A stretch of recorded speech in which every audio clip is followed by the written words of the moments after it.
চা জিনিসটা কি? কেউ ওই সময় জানতো না চা জিনিসটা কি। এটি মাত্র 180 বছর ব্রিটেনের মানুষ পৃথিবীতে সবচেয়ে বেশি চা খাওয়া যাচ্ছে। 10 কোটি কাপ চা খাওয়া শুরু করে দিনে ব্রিটেনের মানুষজন।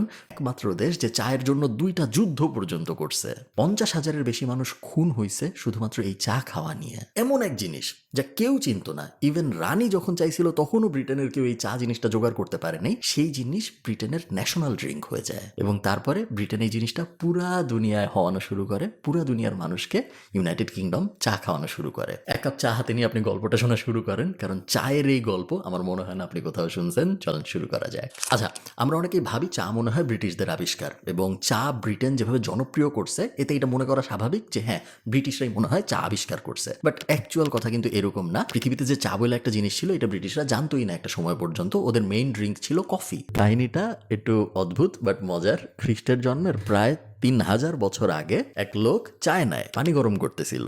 তো উনি পানি সিদ্ধ যেদিন করতেছিল ওই দিন অনেক বাতাস, এবং বাতাস হইলে যেটা হয় আশপাশের পাতা টাতা উড়ে, এবং ওইরকম একটা পাতা উড়ে উনি যে পানি সিদ্ধ করতেছিল সেই পানির মধ্যে পড়ে। ওই লোকটা খেয়াল করে দেখে পাতাটা পড়ার পরে পানির রংটা বদলানো শুরু করছে। লোকটা একটু ইন্টারেস্টেড হয় যে এটা কি এমন পাতা, যে পাতা পড়ার পরে সিদ্ধ করতেছিলাম পানি, এই পানি এখন অন্য কালারের হয়ে যাচ্ছে। এবং সে তারপর ওখান থেকে একটু পানি উঠায় টেস্ট করে। টেস্ট করে উনি দেখে যে হ্যাঁ, জিনিসটা তো বেশ রিফ্রেশিং, আমার বেশ ভালোই লাগতেছে খাইতে। আমি জানি না এটা কি পাতা, কিন্তু এই পাতা পড়ার পরে এই যে লাল হয়ে গেল পানিটা, এই পানিটা খেতে আমার ভালোই লাগতেছে। এই যে শুরু হইলো চায়নায় চা প্রসার হওয়া, সেই প্রসার হওয়া আর থামে নাই। চাইনিজ মেডিসিনের অংশ হয়ে যায় চা। বডি পিউরিফাই করা, হজমে সহায়তা করা, এরকম বিভিন্ন গুণাগুণ আপনি যদি পুরানো, অনেক পুরানো 500, 600, 700 বছর আগের চায়নার বিভিন্ন টেক্সট বুক ধরেন, আপনি দেখবেন লেখা আছে যে চায়ের গুণাবলী এই জিনিস, চায়ের ভেষজ গুণ এই জিনিস, এই কারণে আপনার চা খাওয়া উচিত। চা মেইনলি অল্টারনেট মেডিসিন আমরা যেটাকে বলি, যে প্রাকৃতিক ন্যাচারাল মেডিসিন, মধু যেরকম একটা ন্যাচারাল, ওইরকম একটা জিনিস হয়ে যায় চা।